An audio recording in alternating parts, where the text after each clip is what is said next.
Hey guys, welcome back to my channel. I wanted to just make a quick video today and let you know a few things that I am a little surprised about since joining the laser engraving industry. I am learning new stuff every single day about this industry, about materials, about settings, and so many different things. And there's been a few times where I'm like, oh, well, that's a little surprising. So we're gonna go over those things today. Those of you pros out there are probably gonna hear this list and be like, yeah, well, duh. But yeah, this is all new to me and I'm still learning. And yeah, these things just came as a bit of a surprise to me. So the first one, and these are not in any order or anything, I just sat down, wrote them down, and just as they came to my head. So it's not in order. I'm sure it's not an exhaustive list. I'm sure there's going to be plenty of things that I, come across in the next couple months and even year as I'm learning this new industry that I'm like, oh wow. But yeah, so here are 5 things that I am surprised about since joining the laser engraving industry. The first one is, holy cow, there are so many settings. And it's obvious, right? Because every single material requires something different. What you're doing requires something different. And there's different powers. There's different, like number of passes that you need. There's air assist, no air assist, offsets, input, output. And there's so many different things that I'm learning in Lightburn. And every single material, it seems like, requires something different. Whereas like with embroidery, yeah, you might adjust your tension a little different. If you're doing a knit polo versus a Carhartt jacket, you're gonna have to adjust your tension. But for the most part, there isn't really a whole lot of settings changes that you need to make. But depending on how deep you want your engraving, how thick your material is, how many passes you need to cut. There are so many different things that you need to adjust. If you're doing like a full photo, you're gonna need, different lines per inch. You're gonna need, there's all these different things. I'll show you right here. I don't even know what they're called, but different settings that you would need for what type of photo you're doing. And there's so many times where I'm just referring back to my book and I'm like, okay, well, this is the material. What's the minimum power? What's the maximum power? What's my cutting speed? There's so many settings, and just knowing them off the top of your head, I am nowhere near that. So you pros, holy moly. Hopefully I will be there one day. But for me right now, I am living off of this little manual that came with my bolt, and it just tells me, it gives you a rough outline of the parameters for the Thunderbolt. You have birch ply, cherry wood, bamboo, cotton fabric, cardboard, leather, rubber, Delrin. I don't even know what that is. Melamine, paper, mylar, anodized aluminum, coated metals, glass, ceramic, marble, tile. There's different settings for every single one of them. I am constantly going back to this thing. And maybe one of these days I'll have it memorized, but that day is nowhere near today. And yeah, so I'm very, very grateful for this little cheat sheet thing that came with my machine. And yeah, so many settings for every different material. Which leads me kind of into my next thing that was a little surprising, was how versatile it is compared to the embroidery industry that I'm used to. Now, obviously, I know they're completely different niches, they're completely different crafts, and they're completely different worlds, but with embroidery, you can only do so much. You can only embroider so many different things. The possibilities are absolutely endless. I can engrave on pencils, golf tees, silicone, Apple Watch wristbands, leather, acrylic, wood, metal, slate tile. There's so many different things that it just absolutely boggles my mind, and I'm constantly just like trying to have to rein myself back in, which is getting into another point. But just how versatile it is, how many different things I can offer my clients. I have an entire list of promotional products that I'm going to add to my website for these businesses that I am doing custom apparel for, because I want them to be able to add more things to their order. I want them to say, hey, you know what? I want some custom pens with my order of 30 shirts that I just placed with you. Or my company has a golf tournament coming up. Can we get some custom golf tees? Or can we get custom flasks as gifts for my employees? Can we get custom bottle openers, metal business cards? There are so many different things that I can use this for to add promotional products to my already established custom apparel business that these businesses are gonna love.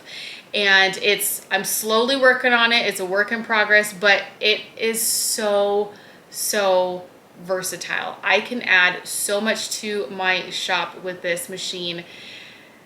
And I know you've heard me say that before. I've said that in my last 2 laser videos, but it excites me so much, and I am working on so much here on the back end to add these products to my shop, and just the different things that I can add for my customers. It's endless. I'm not limited to just like custom patches, you know, with my embroidery machine. I can do so many different promotional products with my laser, which kind of leads me to my next one. And I don't really know what to call it, but I've kind of gotten like, the closest thing that I can come up with is like analysis paralysis. I'm looking at all of these different things that I can provide for my customers, and I'm going to places like Etsy, and I'm just like, oh my gosh, I want to add everything to my cart. I want to do that. I want to do that. I want to do that. I want to do that. But then I see all these really cute things like these acrylic kids puzzles and Stanley toppers and bog bag charms and wedding table signs and baby milestone plaques, and I'm just like, oh, I can do that, I can do that, and they're so stinking cute, and I can do that now. But I keep having to like rein myself in and say like, okay, why did you get this machine? You got it to add promotional products to your business, not to start something completely different in the baby category or the wedding niche or anything like that. But it is so hard because there are so many cute things on Etsy that I have favorited and looked at, and I'm just like, oh, maybe I start like Stitch Envy Baby or Stitch Envy Wedding and have like 3 different, you know, shops to niche it down. And I'm just like, I don't want to get in trouble. I don't want to buy unnecessary things, but my mind is seeing all these different laser files and stuff is just absolutely going wild right now. And I really am trying to hold back, not just buy a file because it's cute, because I did that when I first started embroidery, and I was in like the trendy children's niche, you know, and doing like the number birthday shirts and applique and all these things. I have hundreds and hundreds of dollars in files that I have purchased on Etsy between appliques and designs and fonts. I'm never gonna use them again. I'm never gonna be back in like the custom children's birthday shirts. You know, I'm not gonna be selling the number 5 shirt with an ice cream cone on it anymore, you know, like, and now those files are just sitting, and it's wasted money now because I have completely changed directions. And so I'm really trying to not buy files just because they're cute. I'm really trying to not get back into like the whole trendy thing. Like, that's completely why I changed my business, is because I wanted to get out of the trendy stuff. But I'm finding that it's very easy to get sucked back in. So that is something that was pretty surprising to me in the last couple weeks, and just looking at Etsy and all these different design companies and files, and you know, because it's like I would have to get different paints and different files and different jigs, and you know, there's so many different costs with all of these different things. And I'm trying to just say, okay, why did I get this machine in the first place? I got it to benefit my already established growing business. Keep it there. But it's hard. The next thing that surprised me, which some of you might think like, okay, that's a stupid thing to be surprised by, is how much stuff comes by the case. You know, I can go to Alpha Broder or S&S or Stanmore or Jiffy Shirts or wherever, and I can buy one single Bella Canvas shirt for $3 to $4. But I can't go to Alpha Broder and get a single pen. I have to get a case of like 200 or 500. And I had an insurance company come to me requesting like their business logo engraved on these leather portfolios. So I went to Alpha Rotor and looked, and they come in cases of, they're smaller, thankfully, but they come in cases of like 10, 20, 15. So it's forcing me on my end to have a minimum, and that's made me have to change things a little bit, because I have been like somebody in my community that's like, I only have like a six limit or six quantity minimum on screen printing, because when I buy my transfers from stalls, I have to buy at least 6. So I have to make it worth my while. But for embroidery, I don't have a minimum, which I've had a lot of companies tell me, you know, hey, we really appreciate that because we only have 6 employees, but I can't go to this big shop in Reno because they have a minimum of like 25.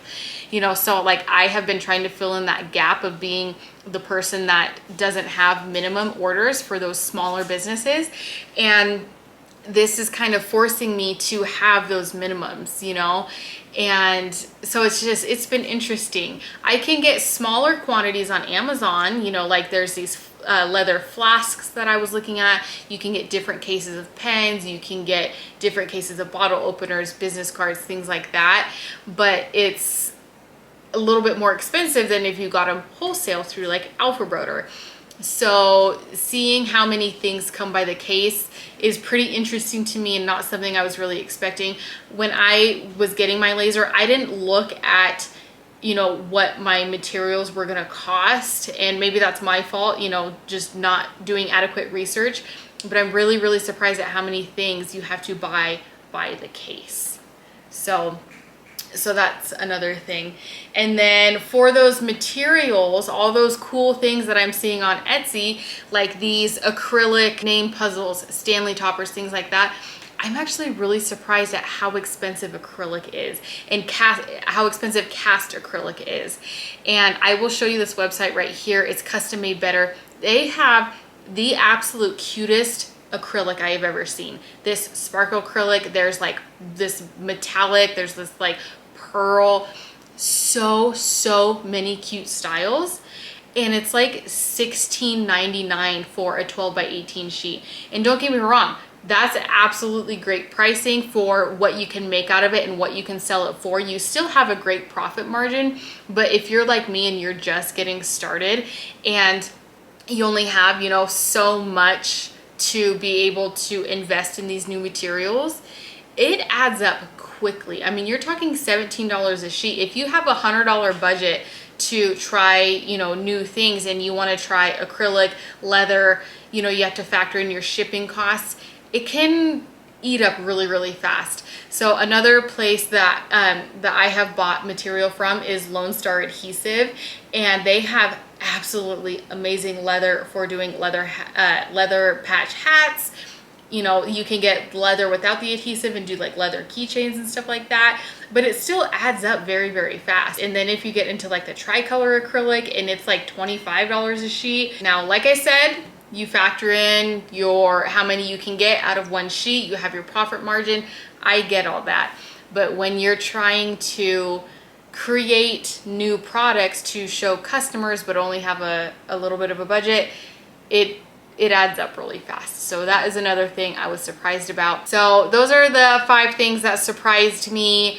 Leave me a comment down below. Let me know what you think. What has surprised you? Like when you enter into a new industry or you add something to your business, what is something that surprised you when you entered into that new field? Were they similar? Were they different? Am I just crazy? Let me know down in the comments below, and I will see you guys in my next video.